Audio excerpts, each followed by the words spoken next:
Hey everyone, welcome back to another episode of the Other 6 Days podcast, where we chat about life outside of Sundays and what it means to live from our gatherings and not just for them.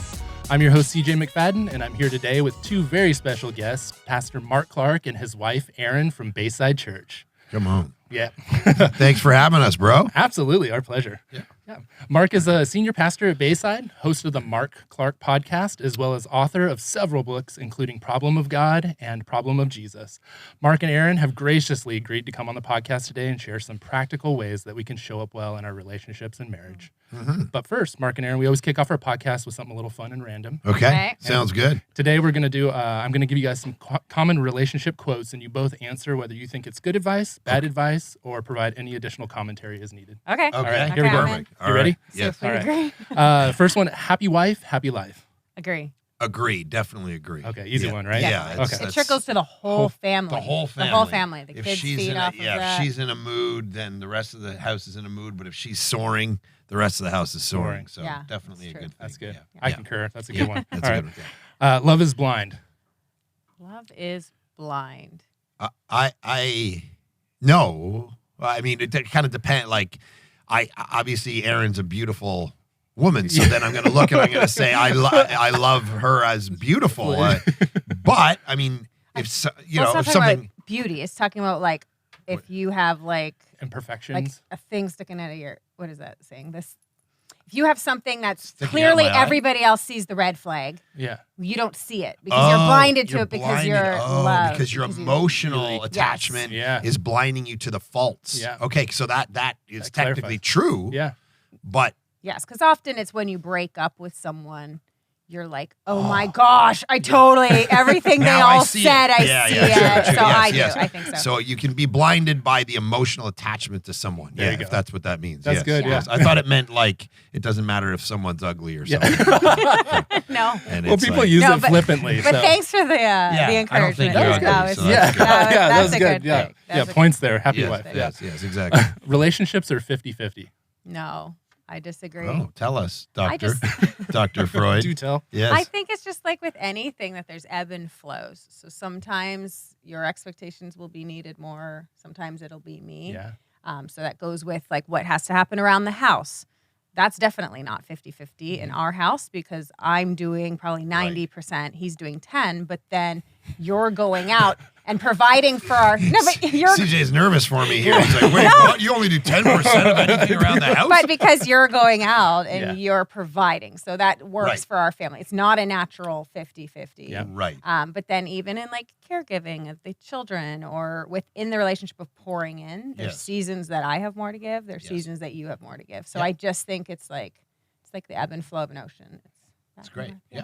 It's true. Yeah. It Yeah. depends on the sphere of what we're talking about. Yeah. So, you know, there are spheres in which it's like, no, there's going to be an 80-20, then there's sphere, you know, all of that. So, Yeah. yeah, 50-50 I think is probably an idealistic. I mean, if it just means you're both putting in your I best think- effort and you're but- meeting in the middle. But then or, that you know, would be whatever. 100%, 100%. Everybody Yeah. should be putting in 100%. Yeah, that's a great, Relationships yeah. are 100-100. 100, I did- 100, You baby. guys, I 100, literally 100. saw that. Someone said it's 100-100. Right, there you go. 100%. That was easy. We're blowing 100%. CJ's You guys are mind good. already. I'm- We're If you're 2 going to minutes do in, stuff CJ's like, this is- halfway, I don't Yeah. want that. No, you not better show half up apple. 100%. 100%. 100%. Well, that's it. Thanks, 100, guys. Yeah. No, I'm kidding. We're done. All right, good night. Good night, y'all. So much wisdom. Yeah, so exactly. much wisdom. Yeah. Okay. All right. Never stop dating your spouse. Yeah. Yeah. I think That's an easy one, right? Yeah. That's good. Yeah. Okay. in I theory. think that's good. Yeah, I think great.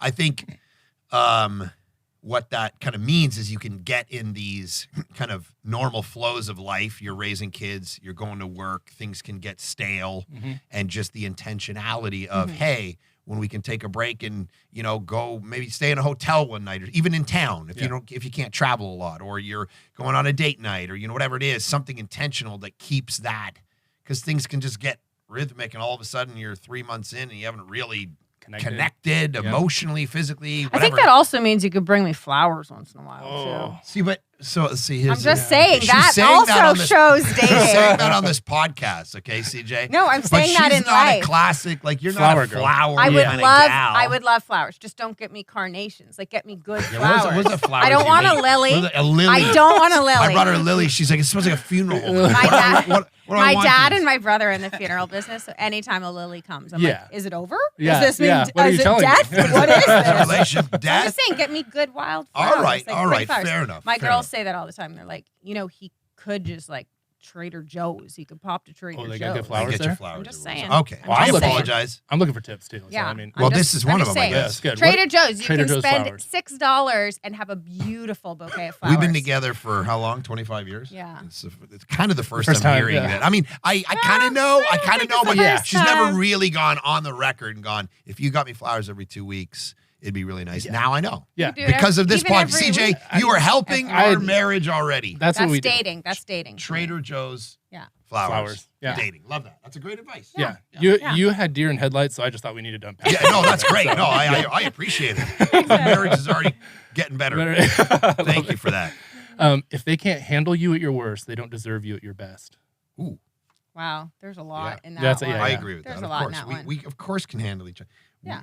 We see each other at our worst. Of course. That's, Of course. no That's one else- Any relationship. No one else in the world should see you at your absolute worst. That's what a spouse is. Yeah. I mean, there's a definition of a spouse right there. The person who can see you at your worst and still love you. Yeah. Yeah. You know? Definitely. That one's easy. Yeah. But if they can't handle you there, do they deserve you at your best? Well, if you're married, then that's what you got. So, Yeah. so they probably don't deserve you at Yeah. your They best, probably but don't. Yeah. they're gonna help. You know, they're gonna help you get back to your best. That's Yeah. it. If yes. they- I like that. You know, if they navigate those dark seasons with you, Yeah. Yeah. which everyone's going to have. Some of them last a year, some of them last a Mm-hmm. month, some of them last some, whatever. But then you're going to get them to their best by being there. So, Yeah. That's Yeah. good. Yeah. For sure. Well, and it may not be what you deserve, but it's what you got, right? And that's exactly it. So let's Yeah. make the best. make the Sometimes most of I think of that often, even when we're like in fights or whatever. It's like, okay, we're in this for life. Like we're committed to this. So how long do I want to hold on to this? Yeah. Like, yeah, that's great. or advice. let's get back to it and start figuring out a way. And so in those hard seasons, our worst seasons, you're right. Like when you're coming alongside and guiding through those, and that will happen. And if you haven't hit your 40s, premenopause, all that, Get like, ready. It happens. Yeah. We all have those seasons of guiding and all of that, which Yeah. is a beautiful thing. Oh man, that's good. Yeah. The little things are the big things. Are the big things. So like the little things Yes. are the big things. Yes. for Yes. sure. Yes. For sure. Absolutely. Okay. Any commentary on that? For sure. I know people that live in the big Mhm. things, but then their day to day isn't. I'd rather have the little day to day moments of connection, of Yeah. all of those things, that friendship, relationship, than just having the big, extravagant moments in Yeah. time. Yeah. So, It's almost like the little things are the daily, like, are you keeping a budget? You know, how's the conversations going? How are the raising of the kids on the day to day? Those are the little things, and they amount to the big. It's not Yeah. just like, hey, should we move? Yeah. It's like, well, that happens a few times in your life, but Yeah. it's like, hey, how's the weekly budget going? How's everything? And you know, all of those things. It's a death by a million cuts, right? Yeah. It's like it's the little things that actually for sure. I like that. move the big things. Yeah, you know? it's cumulative, kind of like Yeah. the deposits, right? They talk about that. So little 100%. deposits add up over time. Yes. Right? Yes. I love that. I like the cuts though. Yeah, death by a thousand cuts. Yeah, That's, that's really good. Or like Trader Joe's flowers. Maybe. And by a that's it. thousand I'm saying. Trader Joe's I'm flowers. That's awesome. Every 2 weeks. I got it. The key to I didn't say. I just like to. Yeah, put it yeah. I didn't say 2 weeks. Like 2 weeks? every week, you Where did I pass get by 2 Trader weeks? Joe's every day. You keep throwing in 2 weeks. Where'd I get 2 weeks? There should always be. I'm gonna go back You and have. listen to this I know you have podcast an and see extra. if she said it or I I know said it. you have an extra $6. So every week, I just replace She does the the old budget. with the new. Because she does the budget. That's how Yeah, she there knows. you go. It's funny actually on the budget thing. I was listening to Nate Bargatze on the flight here, and he has that little bit in his thing where he says, I because his wife does all the banking, Yeah, and he's like, I don't. Yeah, I'm like if she died, like I don't even know what bank. So he's like, I just walk into random banks my once in a while and go, is my money here? You know, and it's like our that's world. me. That's I would us. literally not know Yeah. what bank we're attached. You know, Yeah. anyway. So I'm right there with you. I happen to know the bank name, but I know nothing else. Yes, Right. So they would just think I'm absolutely. crazy. Right. So, yeah. Absolutely. The key to a successful relationship is low expectations. I don't like that one. I do like that one. But go ahead. I Yeah, don't. Go ahead. I don't. Go I ahead. think we should all expect Oh, the she's a most romantic. out of people. Yeah. Like, I I'm don't think you'd be the man you were today if I didn't have high expectations of That's you. a great Yeah. shoot high. Yeah. Let's put the Yeah. target And up bring here. you up. It's Yeah. like let's bring even it up. with kids, right? They'll only come to a certain point if you're like if you're not encouraging and leaning in and all of that, they'll rise to the expectations that they think they can achieve. It's like, you're mediocre. You're mediocre. If you keep feeling like I've been told my whole life I'm mediocre, you're not going to try to go beyond. It's like, I think you're the best. Like I'm like, and so I just think I love that. There's that poster quote I talk about often where it's, I would rather die of thirst than drink from the cup of mediocrity. Yeah. You know, but I will say this, when you look at the data of like, I think Gary Rosenberg and different people, marriage advice, they talk about like the 6 or 7 Ds that move toward divorce. And the first one is disappointment. That the number one way that you start a route toward breaking up is you're disappointed. Yeah. Right. I thought you were going to be this. So of course the solution could be, hey, this person better get better. But maybe part of it is you should lower your expectations on this person because they're disappointing you because you have this apocalyptic romantic version of this person's going to fulfill me. They're going to be the greatest human being on the planet. And if you just let's lower those expectations a little bit, then maybe you won't be disappointed. So there's a balance there. There's a balance. Man. Sure. Oh, I love that. Wow. What a good different perspectives there of kind of saying the same thing. But yeah. Oh my gosh. Just realize we're real people. None of us are heroes. Yeah. None of us are perfect. We're not gods and goddesses. We're going to let each other down. So let's just expect it. Meet where I'm at. Yeah. Wow. That's really good. Listen to understand, not to respond. Yes, for sure. Brilliant. Brainer, right? For sure. Brilliant. And hard to do. Especially for men, I think struggle with that Especially the for most. men. Listen. No, because men want to have resolution. They don't want to see you do this with me, you do this with the kids. It's just you want to jump to solution because you don't want to see the pain. But part of the process of in anything is walking through it. Yeah. And so it's like, okay, I don't want answers. I just want to know that you're going to walk alongside with me. And then there's time that obviously we want your wisdom and discernment and all of that. But in the moment, it's like, it's really stop talking and just listen to me. Listen. Like, you're not listening to me. You're doing good. So, they talk about this, obviously at a meta level. This is like one of the differences between men and women. Women tend to be, and this is 9 times out of 10, there's always nuance, tend to be the process-oriented and men tend to be results-oriented. Yeah. So that's what she's talking about. It's like, you're telling me a story about some conflict. Like I have 3 daughters, so I'm in the female world where they're processing some problem with their girlfriend, and I'm sitting there jumping to all the solutions to just take away the pain. I don't want to see my 16-year-old crying. Yeah. So I'm like, well, just do this and do this, turn the knobs, do this and fix it. And it's like that's not what. And then that's not what the point is. 4 women just going, what is wrong with you idiot? Why do you always come in on this?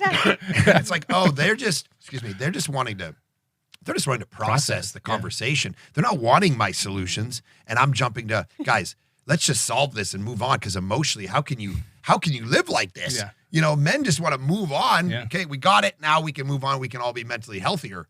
And the women it's in the process. It's so anyway, so that's obviously one of the big differences. And it's super hard to just be like, oh yeah, shut up and just listen to understand. Don't listen to just give an answer. Yeah. And I think we do this often just in life too. We aren't listening to people enough. Yes. We're always thinking, okay, what's my next thing going to be? And a lot of it is just, we're selfish. We like ourselves more than the other people. Yep. So we do this every day when we're out and about. And you'll catch yourself after hearing this. You're like, wait, I think I do that. Yeah. Where you're waiting for your next time to be able to. And sometimes it's empathizing, but often it's more so just you're telling your own story in response because you're like, oh, yeah, I have a story for that too. Spark something for me. Yes, exactly. And it's like, no, this is their time and their thing. So wow. This is healing for me. I'm learning a lot. I'm writing down what you guys are saying. Oh my gosh, that's so good.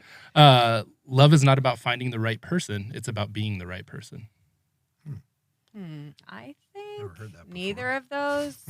I think you find the person and whoever you've chosen that person to be, you figure out how to love them well as God's called us to. Just like it goes to, there's not one person for each. There's not one person. Yeah, I could be compatible. I could have been compatible with many people. This is who I chose. So how do I love and serve him how God's asked me to serve? Yeah, that's great.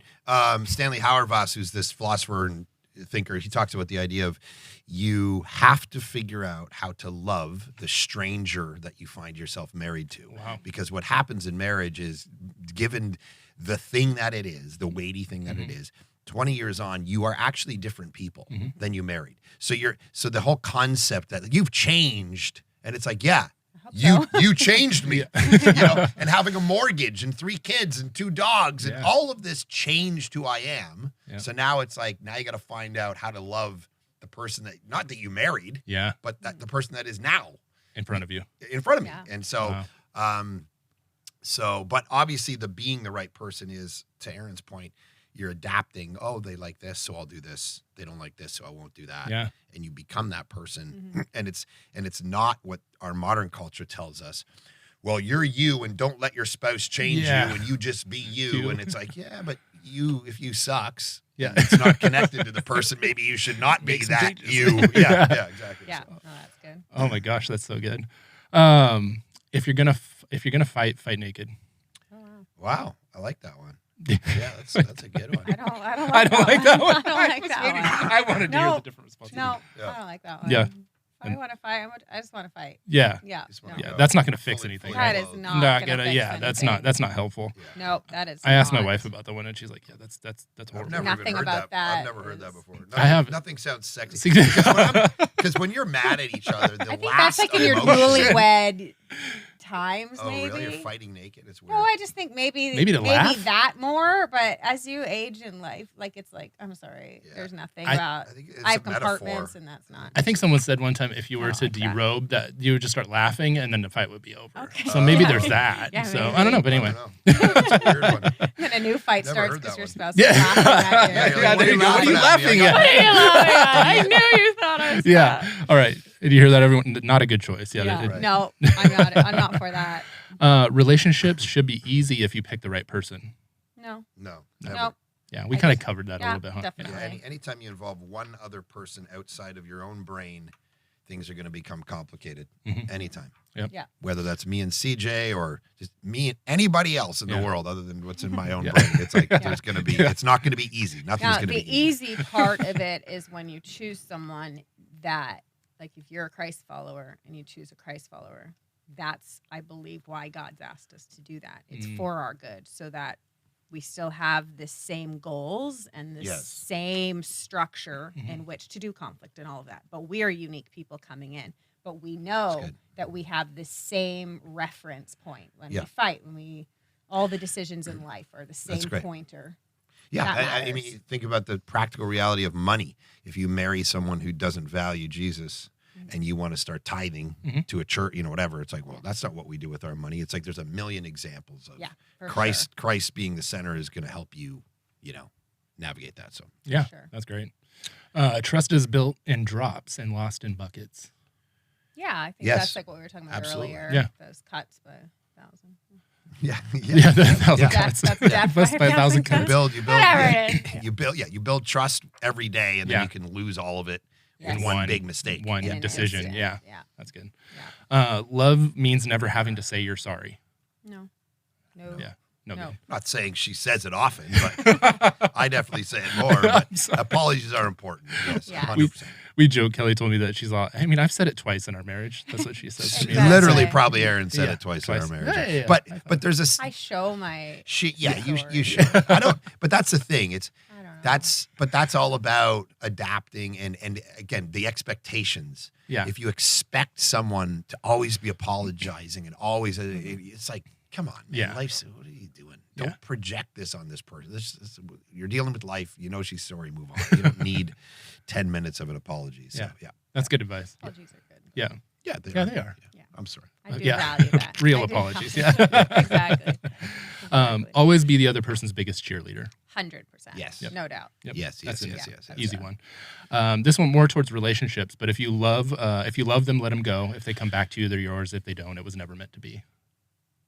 I guess I've never really understood that one. Isn't that weird? Why would you let someone go that you love? I don't get it. Yeah. Because they love you enough, the idea is that then they would return to you, and then that means that's even more of a sign that they actually were in love with you. It's like... Yeah, I think that might be what we tell ourselves when the person leaves us. It's like, Yeah, it's almost, sounds like a dog or something. Yeah. Like, love it, and then open the door and see if it ever comes back. It's like, good, it loves me. It's like, what do you need that kind of affirmation? What are you, a psycho? This is where my bowl of food is at. That's exactly. Yeah. Exactly. It makes a good like good song. A lot of songs Yeah. have that sentiment in Yeah. it, but every Let them time, go. like there's a few songs that my girls are always listening to, Yeah. and that's sentiments in it. And I'm Yeah. like, guys, this is Isn't- so illogical. Yeah. I'm sorry. If he loves you, he's not just walking away. Yeah. See ya. But yeah. That's good. Always tell your spouse everything. I would be more on that Me side too. of Okay. like probably, it's like Interstellar, if you've ever seen that movie, Yeah. the computer, it says something and then he's like, hey, what's your honesty setting? Mhm. And it's at 100%. And he's like, nah, let's bring that down to 80 because there's Yes, no that's utility. There's no utility in always telling the 100% truth in any social setting. Yeah. Right. Like, whatever. Right. Yeah. And so, yes, of course, with the big things and honesty, but it's like, you don't need to constantly, Yeah. every little detail. So there is a bit of a, you can keep some things to yourself, Yeah. but nothing that erodes trust. Yeah. Yeah. Does that make Yeah. sense? Yeah. Yeah. But why wouldn't we though? Yeah. Right? I It's like I just- can't think of I anything can't off the think top of of my anything head that where I'm I like, don't. I got to bury that one and make sure I don't tell her. Yeah. I do sometimes, like I actually have that with like my best girlfriend when she tells me things that wouldn't make a difference. Yeah. And I don't tell Mark those things. I feel like there's a Yeah. trust level with that friend that we're not that kind of couple that are like, it's a guaranteed that I know everything Mark knows. That's not how we are No. because there's also trust Yeah. with other people that I have. It's nothing to do with my life, nothing to do with your life. It's Yeah. her personal life. Yeah. And so And- in those ways, I don't think we're like that. That's a good point. And I think, and this is actually really good advice. I'm just throwing Throwing it it out. out Throwing there, it out. Yeah, listen up. I'll give you the So- analogy here. Okay, So here. oftentimes what happens in work settings, okay, take being a pastor. Mm-hmm. So something happens at work and someone's a jerk. And what happens oftentimes is you'll go home to your wife and you'll tell her about it. Yeah. Okay. Then 2 weeks later, that person will walk up to you and they'll apologize and you'll make up and everything will be fine. But you will not go home and tell your wife that because that's a boring story to tell over dinner. Yeah. What the more important stories are the critiques. You rarely go home and go, so-and-so's so great. And they mended our relationship. No. So now what's happening is your spouse gets all this negative information, but rarely the resolution. And then they build a narrative about those people and it poisons them. And so Yeah. sometimes that happens. So I don't think you need to be going every time someone comes to you and tells you something, you got to go tell your, this is whatever. There's a wisdom there Yeah. to navigate. Wisdom. So, Yeah. That's a great word for it. Sure. Yeah. Oh, that's great. So next question, we're out of the kind of beginning portion Okay. of it there. So, which we're halfway through the I love podcast. it. So I love it. We're in That was it. Sorry good. about my We're cough in here. That's great though. Yeah. What would you say is your favorite quirk or the thing that you admire most about your spouse? We both have a lot of quirks. You can say a couple if you want. I I mean, don't know. that's Those what. Yeah. are like an easy thing.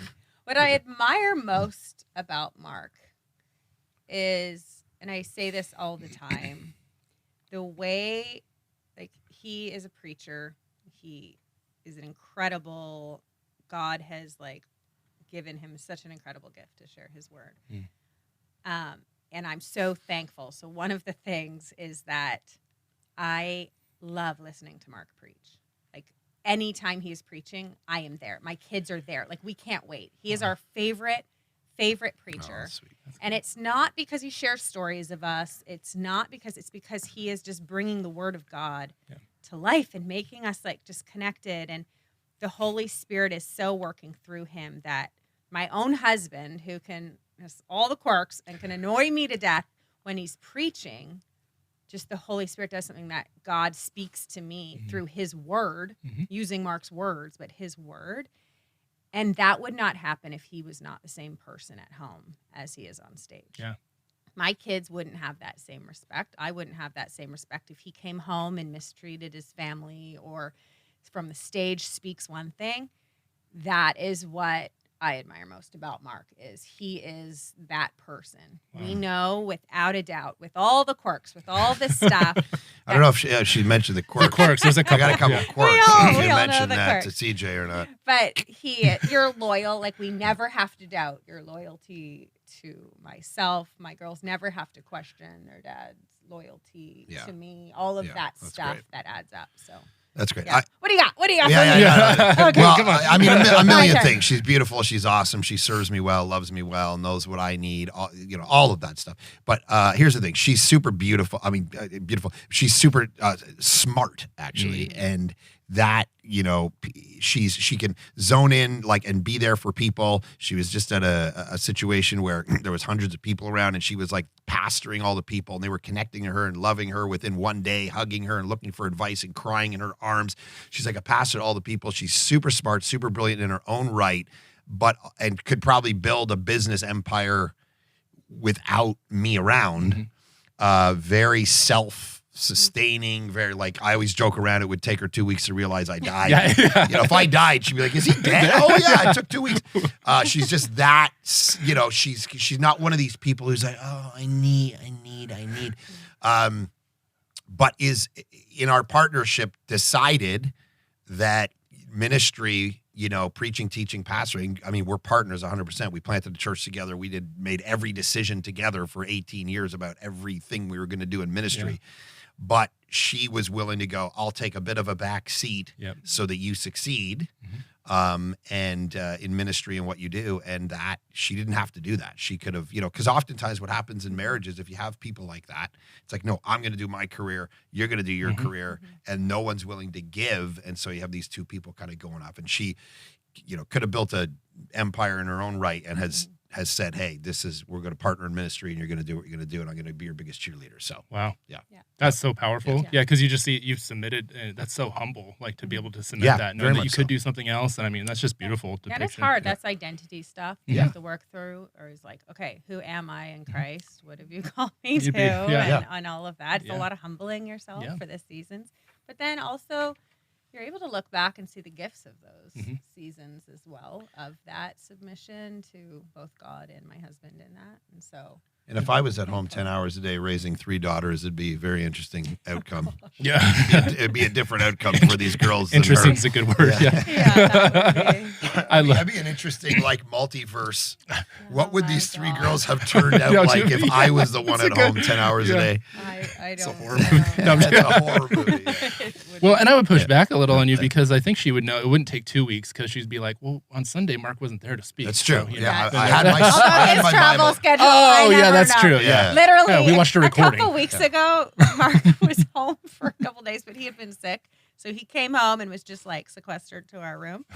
And it was sequestered, the right word there? Sequestered? Yeah, you sequestered. Is that the right word? So. I don't know what that word means. I think that's a word. Let's Google the word sequestered. Google it. I'll keep talking. You Google it and let me know. I use words often that don't have exactly the right, but I say it with such conviction that it's got to be right. What do we got? Isolated and hidden away. Oh, you're right. Oh my gosh. Okay. That was good. See? I knew she's a word master too. Yeah. See, I told you, smart. Brilliant.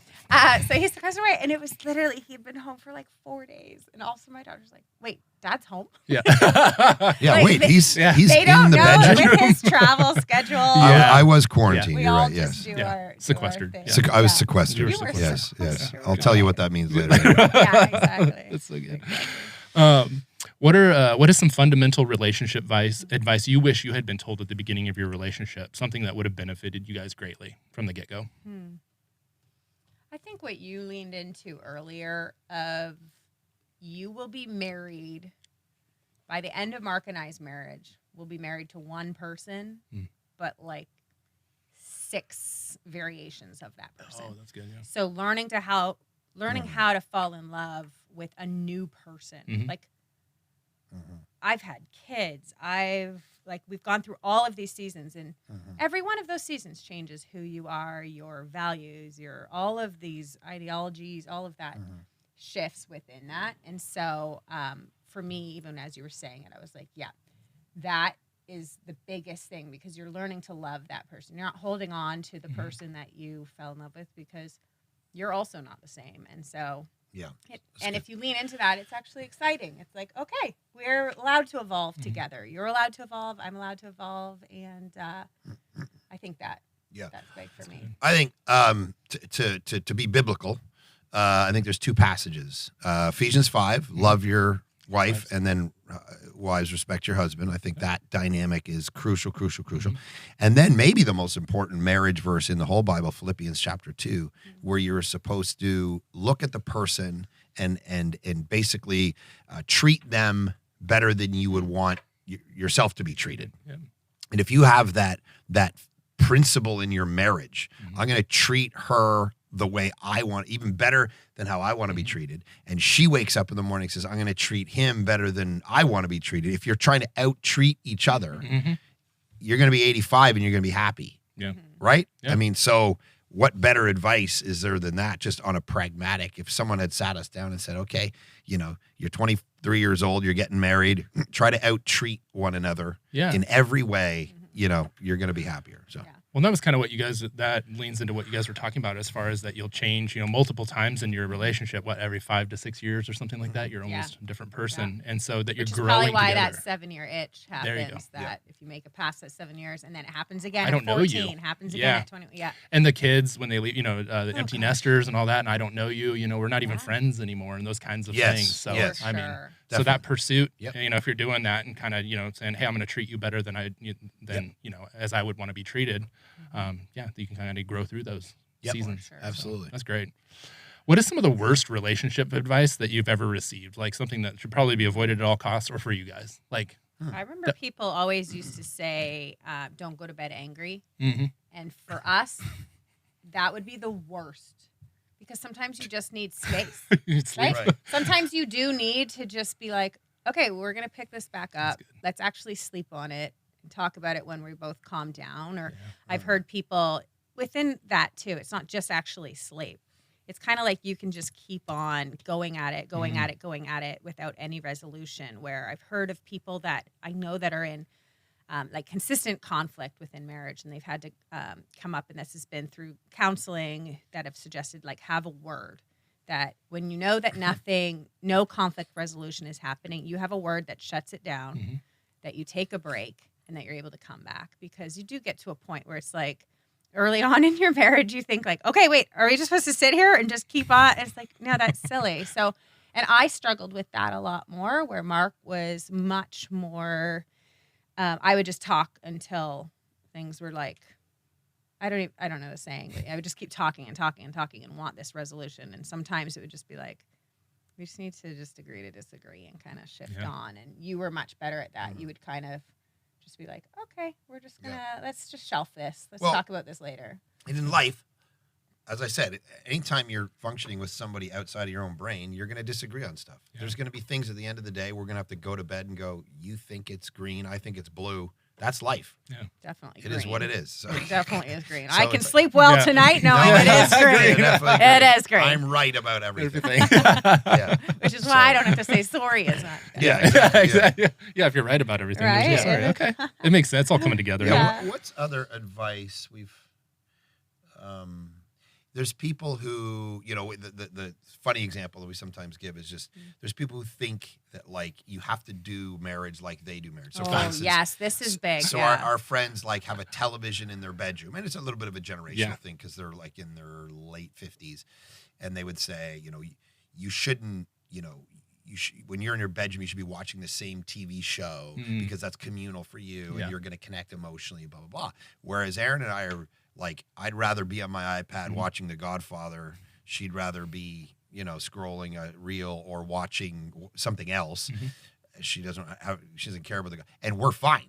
We're in bed together. We're hanging out. We're chatting. There's nothing wrong with our marriage. We're just engaging different things because we like different things. Yeah. And this concept that you have to be watching the same thing or something's wrong with your marriage is we just think it's bad advice, not practical. Yeah, you and I have really very different hobbies, very different likes, dislikes. We don't have to love everything and do everything together. Yeah. So if we're still doing it side by side, I watch my Abbott Elementary, you're watching The Godfather.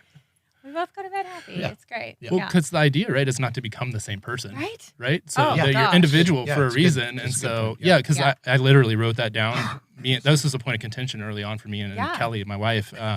We tried to copy other people's relationships and apply what they did to ours, like you said. And we thought I'm like, hey, the recipe from my friendships are the ones that work. The one from yours are the ones that work. And that's how we'll make a healthy relationship. And they didn't. Yeah. And that comes up often even in the way you fight.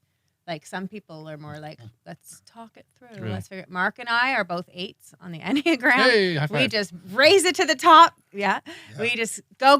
And then we literally are just like, okay, let's move on with our life. Where other people would be like, what just happened? I don't even know what just happened. We're like, oh, we're done. Like, we've moved on. We'll never talk about this again. We're fine. Yeah, actually, just before I forget, John Gottman, who's, for your listeners, if this is like the topic, he's a great thinker around marriage. He has something called the Gottman Institute in Seattle for marriage. And he's great. He does crazy analysis where he can figure out to a 96% whether your marriage is going to last by spending like literally 4 minutes with you. Like it's just crazy data, right? Yeah. And what he talks about is there's people, the way that you conflict is they'll get in a fight and the husband will simply, after an hour or whatever, he'll turn on ESPN, she'll go shopping, they'll put it under the rug, and they'll never talk about it again. And their marriage is the kind of marriage they would want their children to have after 60 years. They're flourishing and they're fine. And they don't feel this, like you have to dredge up every problem you've ever had and deal with it down to its nth degree and blah, blah. He's like, this is life. Yeah. You know, we're imperfect people. So you just learn how to deal with it and you get through it. You know? Yeah. So anyway. Wow, that's really wise advice. Yeah. There's just some things that are unresolved, right? And so that's okay. Absolutely. Yeah. We're complicated okay. creatures. So yeah. What would you guys say might be a point of has been a point of contention in your relationship or just in general for most couples that you counter? Like anything that pops up? I think just overall, just being different people. We see the world differently. We see how we'd spend our time. Like all of those kind of things would be just those natural little things. They don't erode us at all or anything, but they'd just be the things that you're constantly pushing up against. Yeah. Kids will do that to you. Kids are definitely the biggest form of conflict in our marriage because that's just natural. Like when you decide to have kids, like if we were just you and me, we'd have way more money. Yeah. We'd have fun. Like we'd travel the world, we'd do stuff, we'd always be hanging out and just connect. It would just be a different life. Yeah. When you decide to have children, you're deciding to sacrifice something. You know, you're deciding you're going to fight more with your spouse. You're going to disagree on how to raise kids. You're going to, like she said, my girls will turn against me. I got 4 mothers at home. They'll make me feel like an idiot. And it's like, all right, I guess this is just me eating my soup here. And it's like all these girls are ganging up, And it's like if we didn't have that and it was just her and I'd probably look smarter and better and, whatever. So it's like, it's just that's part of life is you sacrifice. You're going to fight more. You're going to have more stress in your life. Yeah. Financially, socially, whatever. And that's just the beauty of having kids, So that would be our biggest form of conflict. When we're without our kids, like when we go, we went to Israel, whatever, a couple of years ago, and you're away for 2 weeks. Yeah. You're like different people. Yeah.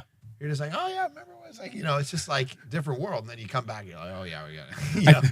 I think those 4 girls keep you humble a little bit too. Very well.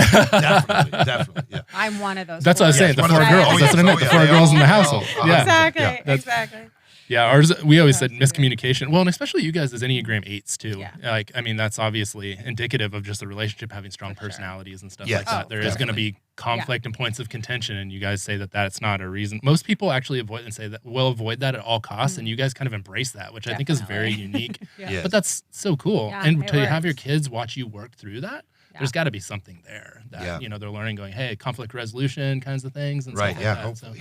Yeah, we'll see. Hopefully. Yeah, or we won't do that. The 2 bookends totally embrace it because they're the same, and then that classic middle child that just wants peace everywhere. Yeah, is like, why is everybody always out of 10? It is an interesting question actually that you raised, CJ. Like, I wonder what our kids see in us in regard to conflict. Like, I wonder what if you sat them down and said, how do you think Mom and Dad do conflict? Out of 10, is it healthy? Is it unhealthy? What are they? But not, I would say probably not unhealthy. Just is it healthy, but what do you see them do? But that goes to the whole thing of visually, like what your friends do, not comparing to your friends. Your kids would have that same kind of response if they're watching. Now, one thing that I've always been very cautious on, and I always speak to this whenever I'm speaking to on marriage, is if your kids see you have conflict with your spouse, they must see the resolution. Because often the resolution happens later. The kids go to bed and then you talk it through and then you make up and you're all happy and you move on. That's good. kids aren't involved in that. Yeah. So they're always being left on the fight or the argument or whatever it might be. And it's like, no, you have to follow up. You have to make sure that they're also seeing, how do you apologize to one another? How do you come together in that way? Wow. So that's huge. That's amazing advice. And it's like your illustration that you used when you go and tell your wife something about a work situation you had, and then she has no resolution and you do. Yeah. I mean, same kind of thing. So for your kids, I never thought about applying that to children. Yeah. So that's They need fantastic. to see you apologize and all Very that. true. Very good. Well, with as busy as you both are, what are some ways that you guys work to stay connected when you don't have time? Some practical ways. Yeah, that's good. I'm No, not it's a sure tough we one. always do it perfectly, but I think we look for opportunities, whether it is like doing something like this, or jump on a plane for a couple days, come down, hang out together, have the conversations, have a nice dinner, just connect. I think we look for those opportunities intentionally and enjoy them. I think a big thing, we just moved in the last couple months, and we've always had a hot tub at our house. And I know that is an extra. I know that's not everybody's thing, but for us, that was our place of connection. Where at the end of the evening, every night, we would go in the hot tub, and that is where we would just talk about the day, talk about work, talk about all of the things. And I think that's why you're even feeling like, I don't think we're doing that, because we haven't had that for the last few months. And we've been talking about the fact of like, there's nothing like a common place that we come together and just sit down and just are like, okay, let's talk about our day and relax. We tried to run a huge. family bathtub, but the it kids was couldn't fit awkward. in there. That was weird. Weird. So we're working on it. We're working on it. That's so good. That's so convicting, because literally my wife said, "Can we please get?" She's been asking me for a hot tub for a while, and I'm like, now she's gonna hear this and be like, "See, I told you." So I gotta tell you, it's great. It's where you connect with the kids. And I know it's obviously for many reasons it's not plausible for everybody, but if you are able to do it, especially as your kids become teenagers, it is this place that your kids will talk nonstop about life. Like that is probably the only place that your girls will sit down and just yap. Yeah, they're with you. stuck. They leave their phones, they come out, and they're just so happy to just be. Yeah. Wow. And you're out in the world. And It's worth it. that's cool. But I have friends. Sorry. Sorry, no, I was just going to say, if you have to justify it financially and all that, and that's legitimate. And so, as she said, not everyone can do it, but if you can, it's literally you're buying time with your kids. That's good. That's what you're doing. You're investing money to buy time, and the time goes by very quick. Yeah. Yes. But I know friends that they go out every night after dinner for a walk. Yeah. That's how they know they've got that connection time. I'm not sure Mark and I have ever walked anywhere together. Sounds exhausting. I'm not sure. We're more or less just sit in the bubbles. Yeah. So, what is a prayer? Serious one here. Well, they're all serious, but what is a prayer for your spouse or something you desire for your future together? More so the prayer, kind of something that I want us to have like an awesome, I don't know how to say this, second 2/3 with our kids. Yeah.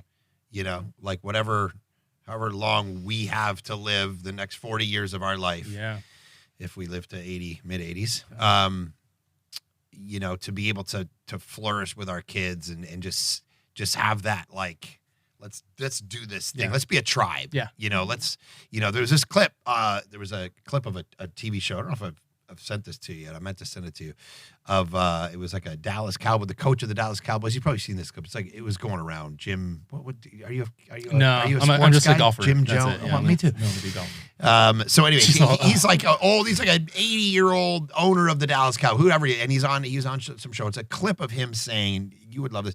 It's about the fact that he's like, when I was growing up, basically I decided I was going to create an empire where I could work with my family, because at the end of the day, I'm going to die one day, and I didn't get to spend time with my kids.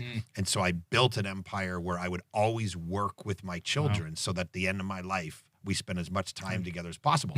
And it's like, and you've talked about that too, like the ability as best you can. And again, not everybody can. If you're just a teacher, you're not going to be able to build an empire with your kids, but whatever you can do to involve your kids, whether that's business opportunities, whether that's, hey, let's get in partnership together with this, or, hey, I set you up for success with this, whatever it is, where there's some kind of connection. I think that would be were really, really cool Wow. in the second half of life. So, I don't know. Yeah, I think I often, like, when I'm praying for Mark personally, it's that your voice continues to be used for kingdom, that lives continue to be changed through that.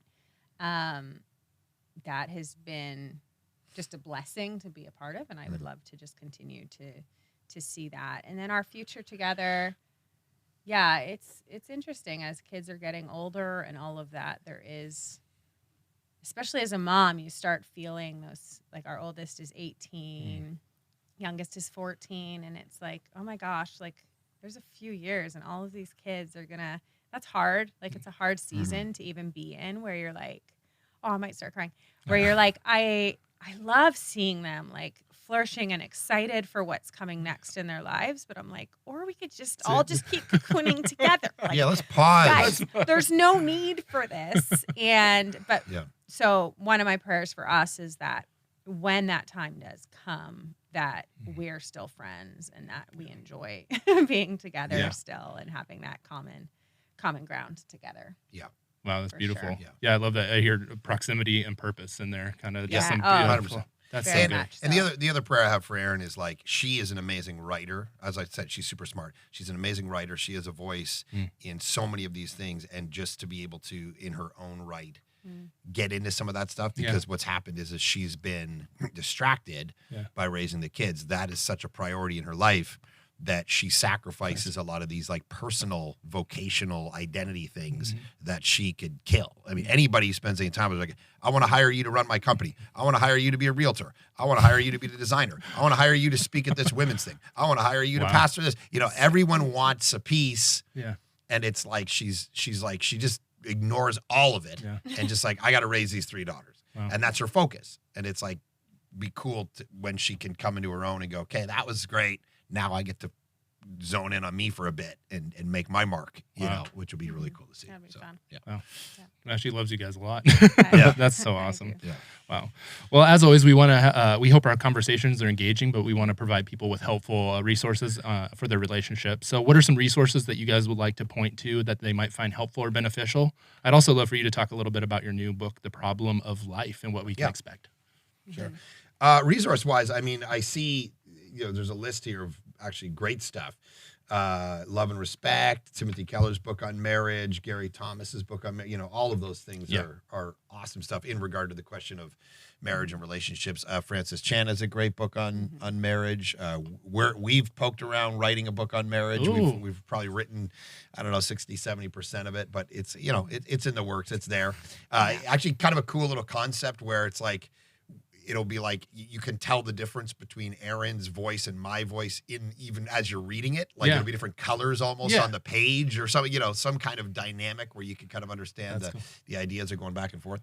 Anyway, so those resources. Timothy Keller. Yeah, Meaning that's of what I talked Marriage. about. You Yeah, said the meaning that? of marriage. Okay. Yeah. Yours will be The Problem of Marriage, or no? I don't know. That was the original Okay, idea, okay. so we'll see. So we have a publishing company that we're starting at the church called Thrive Media, and we're collecting great authors and we're publishing their work. So if we do a marriage book, then we'll do it through that. So, That's cool. Yeah. Very cool. And your listeners will be the first to know about it. So yeah. But yes, The Problem of Life. Problem of Life. This is about 3 years in development. And it is kind of what it sounds like: identity, purpose, and joy. Everything about what it means to be a human being, what it means to live life from birth to death, and everything in between. How do we flourish versus flounder in life? So what I wanted to do was very practically, basically sit people down, and every chapter, it's almost like a life coach scenario where I'm sitting them down. I'm going, listen, if you do this, chances are you're going to flourish in life versus flounder. So it's like, listen to the old ache inside of you. Find out where you came from. Don't try to be God. Look up, not in. Live as a victor, not a victim. It just goes through all from pain to flourishing to like all of the things that we experience in life, what it means to be human. And it's my best stuff to say, I want you to flourish and kill it in life versus all the depression and anxiety and isolation and pain that we face because we don't know who we are. We don't know what we're supposed to be doing. Some of us wake up in the morning, we're like, I don't know what I'm called to do. I'm useless. I don't know any, whatever. And it's like, no, you actually have a purpose. You are desperately needed in the world. And this book hopefully will guide you on the line. So, That's good. Yeah. Yep. We got practical relationship advice here, and we have practical life advice coming out of the book absolutely, right there. yes, yeah. That's wonderful. So, yeah. Mark and Erin, any other final thoughts, comments, suggestions, or encouragement? That's good.